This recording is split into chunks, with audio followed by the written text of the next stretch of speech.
Kapal tanker yang bersandar di Pelabuhan Belawan Medan pagi tadi terbakar. Terdengar 5 kali ledakan saat api membakar kapal. Kobaran api yang terus membesar membuat panik petugas yang sedang berjaga.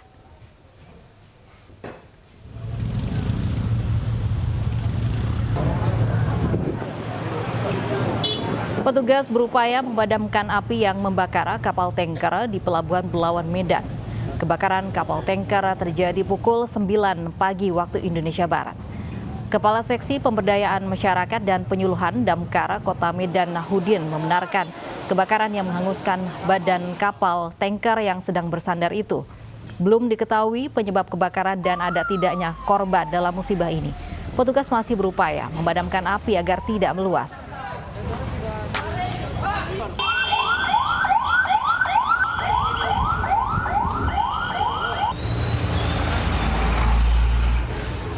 42 ABK MV Viking Orion asal Indonesia tiba di JICT Tanjung Priuk, Jakarta. ABK asal Indonesia ini dievakuasi dari kapal untuk menjalani tes swab dan selanjutnya dikarantina. 42 ABK Indonesia yang bekerja di kapal MV Viking Orion asal Singapura tiba di Jakarta International Container Terminal pagi tadi. 42 ABK terdiri dari 1 perempuan dan 41 laki-laki. Setelah proses evakuasi dari kapal menuju dermaga, seluruh ABK menjalani pemeriksaan tes swab dengan prosedur COVID-19. Barang-barang yang dibawa ABK juga dilakukan pemeriksaan X-ray dan penyemprotan disinfektan. Sembari menunggu hasil tes, para ABK akan menginap di Hotel Pullman Central Park, Jakarta. Jika dinyatakan positif, maka akan langsung dibawa menuju Wisma Atlet, sementara bagi ABK yang dinyatakan negatif, maka diperbolehkan pulang ke kampung halaman.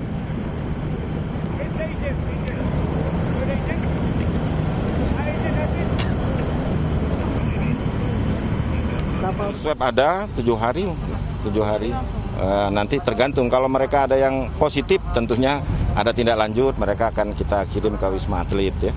Kita tergantung nanti dari Kementerian Luar Negeri setelah ada informasi ya, karena semuanya kan perlu proses untuk izin ya. Ya memang sementara ini masih kita rencanakan mungkin sebelum Lebaran ini sudah selesai, habis Lebaran nanti kita lanjut ya. Kalau memang nanti ada perintah lagi, ya kita akan siapkan lagi. Satgas ini sudah siap sampai dengan selesainya ya pemulangan ABK secara keseluruhan. Sebenarnya masih banyak, masih ada kurang lebih sekitar 10-13 kapal lagi. Sementara itu 14 ABK Longsing WNI dan 1 jenazah ABK tiba di Jakarta Jumat lalu. Mereka diberangkatkan ke Indonesia dari Bandara Internasional Incheon, Korea Selatan. 14 ABK WNI tiba di Bandara Soekarno-Hatta pada Jumat siang sekitar pukul 15:50 waktu Indonesia Barat. 15 ABK ini bekerja di kapal ikan berbendera Cina dan merapat di Pelabuhan Busan, Korea Selatan. Selain 14 awak kapal lain yang dipulangkan Jumat lalu, KBRI Seoul juga memulangkan jenazah awak kapal atas nama berinisial E yang meninggal di Rumah Sakit Busan karena pneumonia. Setelah tiba di Indonesia, ke-14 ABK tersebut langsung dibawa ke Rumah Perlindungan Trauma Center di Bambu Apus untuk langsung menjalani serangkaian pemeriksaan kesehatan dan mendapatkan layanan rehabilitasi. 공료들은 시신이 바다에 버려지리라고는 상상하지 못했습니다. 30일 서태평양 해상 한 중국어선 갑판 위에 붉은 천으로 Menteri Retno Marsudi menemui 14 ABK yang ditampung di Bambu Apus, Jakarta Timur. Kepada Menlu, para ABK langsung mengungkapkan penderitaan selama bekerja, diantaranya tidak mendapatkan gaji sesuai dengan kontrak. Mereka juga mengaku dipaksa bekerja dengan jam kerja yang tidak manusiawi selama 18 jam sehari. Belasan anak buah kapal ini adalah sebagian dari total 46 WNI yang bekerja di 4 kapal berbendera Cina. Mereka minta pulang ke tanah air karena mendapat perlakuan tidak manusiawi.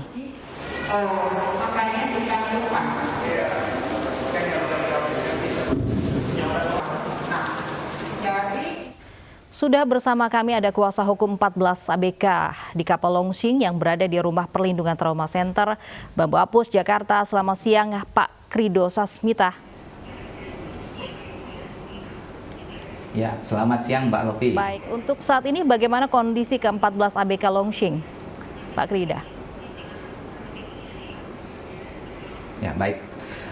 Terkait kondisi dari 14 awak ABK yang sudah tiba tanggal 8 Mei kemarin di Jakarta, saat ini sedang berada di RPTC Bambu Apus untuk memperoleh prosedur pemeriksaan terkait dengan COVID-19 ini. Dan untuk saat ini kondisi mereka dalam keadaan sehat walafiat. Sembari setelah dilakukannya proses pemeriksaan kesehatan ini, selanjutnya dari 14 ABK ini akan dilakukan pemeriksaan berupa berita acara interview dari Diptibdum TPPO Bareskrim Polri. Dari pemeriksaan yang sudah dilakukan, apakah betul para ABK ini mengalami eksploitasi di kapal ikan berbendera Tiongkok tersebut? Ya, benar sekali, Mbak. Seperti yang akan kita jelaskan, ke-14 ABK ini bekerja di kapal yang namanya itu Longsing 629 berbendera Tiongkok. Di mana dari ke-14 ABK bahkan ditambah dengan 4 orang yang sebelumnya telah meninggal, itu dieksploitasi, atau dalam hal ini kita sebut terjadi perbudakan modern yang dilakukan baik oleh agensi bersama dengan pihak kapal Longsing itu sendiri. Misalkan kita bisa lihat dari jam kerja yang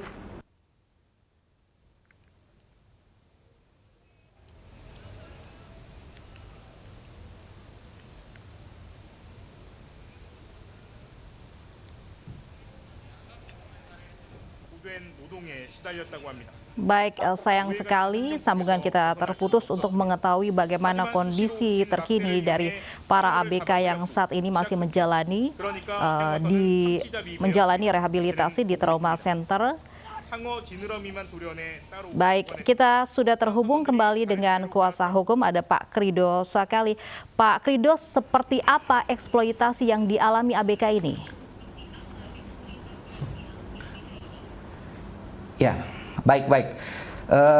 Kita lanjutkan. Eksploitasi yang dialami di kapal Longsing 629 ini, itu ada sekitar kurang lebih yang kita identifikasi ini ada 12 eksploitasi yang dilakukan. Yang pertama itu jam kerja bagi para ABK yang seharusnya 12 sampai 18 jam, ini di luar batas kewajaran. Di mana para ABK ini bekerja melebihi dari 48 jam selama bekerja. Bahkan para ABK ini selama kurang lebih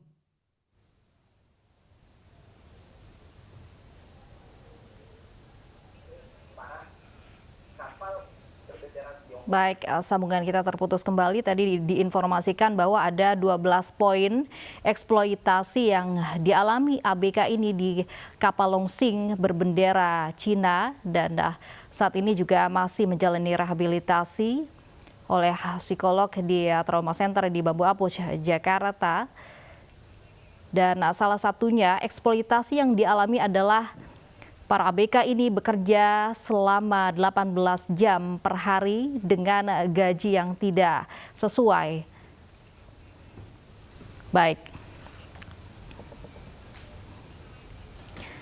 Baik, kita beralih ke informasi lainnya. Petugas gabungan Kota Cimahi, Jawa Barat menyemprotkan air pada jumlah toko yang masih berjualan di masa PSBB.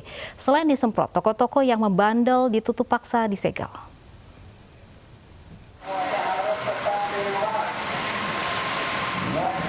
Anggota Satpol PP dan Damkar Kota Cimahi, Jawa Barat tidak segan menyemprotkan air ke sejumlah toko di Jalan Amir Mahmud, Kota Cimahi yang masih membuka tokonya di masa PSBB. Selain menyemprotkan air, petugas juga menutup paksa dan menyegel toko yang membandel. Kasatpol PP Pemkot Cimahi, Totong Solehudin, menyatakan tidak tegas kepada para pemilik toko karena mereka tetap membuka toko meski sudah diperingati. Tentu kita semua merindukan untuk normal, dan salah satu normalnya adalah mengurangi pergerakan atau kerumunan masyarakat, sehingga toko-toko termasuk harus tutup kecuali yang dikecualikan, di luar yang dikecualikan. Ternyata ini adalah salah satu yang membandel.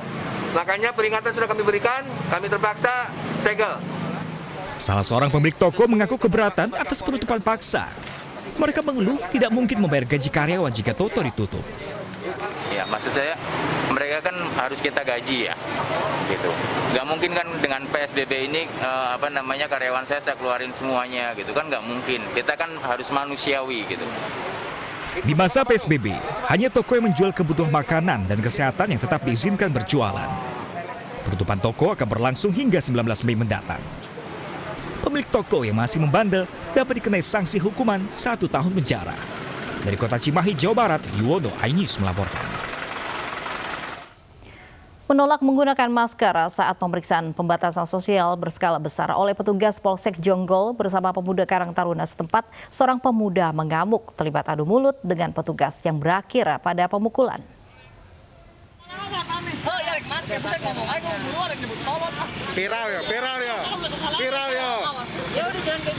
Seorang pemuda ngamuk saat ditegur untuk menggunakan masker, bahkan melakukan penyerangan terhadap petugas. Dalam rekaman video viral terlihat seorang pemuda yang mengendarai motor metik tidak terima saat dirinya ditegur dan diminta petugas kepolisian setempat untuk menggunakan masker. Hal ini terjadi saat pemeriksaan pembatasan sosial berskala besar PSBB di perbatasan antara Kabupaten Bogor dengan Bekasi. Sempat terjadi adu mulut saling dorong antara keduanya yang berakhir pada pemukulan Ketua Karang Taruna setempat. Peristiwa tersebut langsung direspon Bupati Bogor Ade Yasin. Bupati meminta pelaku diproses oleh kepolisian dan dihukum sesuai undang-undang yang berlaku. PSBB ini kan pada intinya adalah untuk mengatur dan menyelamatkan masyarakat, bukan untuk mengekang atau mencelakakan. Jadi kejadian yang terjadi di Jonggol itu sangat memprihatinkan, mungkin karena kurang edukasi atau keegoisan dari pengendara motor tersebut sehingga mengakibatkan teraniayanya Ketua Karang Taruna. Saya sudah pastikan bahwa ini tindakan pidana dan oknum tersebut harus diproses hukum. Saat ini pelaku pemukulan berada di Polsek Jonggol untuk penyelidikan lebih lanjut. Dari Kabupaten Bogor, Jawa Barat, Cahyat Supriyatna, Wildan Hidayat, iNews melaporkan. Polisi mengungkap motif kasus pembunuhan terhadap seorang anak oleh ayah dan saudara kandung korban. Pelaku mengaku terpaksa membunuh karena malu dengan perbuatan korban yang berzina. Korban diketahui berhubungan intim dengan sepupunya sendiri. Perbuatan itu dianggap mempermalukan keluarga. Merasa dipermalukan, ayah dan saudara kandung tersebut mempersekusi korban.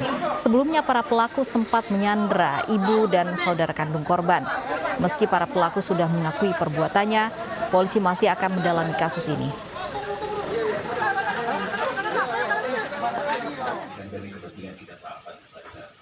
Di suatu sisi sebelum juga dia sudah di situ. Nah kan setelah ada polisi ada begini pada situ. Ya, hanya gitu. Kita sekarang situasi mana? Banyak berjuang sama-sama dengan kita kasihan. Dan sudah bersama kami ada Kepala Dusun Katabung, ada Pak Nurul Yakin. Selamat siang ya Pak Nurul. Pak Nurul, selamat siang. Pak Kepala Desa, Mbak. Baik, halo. Pak Nurul. Halo. Baik, Pak Nurul, Anda bisa ceritakan, Pak Nurul? Halo. Ya. Kepala Desa, Pak. Ya, Kepala Desa, Mbak. Baik, Kepala Desa. Pak Kades, ini Anda bisa ceritakan bagaimana kronologis persekusi yang dilakukan di dalam keluarga ini? Iya, Mbak. Mohon diulangi apanya? Baik, penganiayaan yang dilakukan oleh keluarga ini Anda bisa ceritakan? Baik. Waduh. Baik, sayang sekali kita terputus dengan Pak Kades untuk mengetahui bagaimana kronologis penganiayaan yang dilakukan oleh ayah dan juga saudara kandung tersebut. Baik. Kesal dengan warga yang abai terhadap protokol kesehatan untuk memutus rantai penularan virus corona, sekelompok ibu-ibu di Mamasa, Sulawesi Barat membantu relawan di posko penanganan COVID-19 dan memeriksa semua pengendara yang melintas. Informasinya sesaat lagi.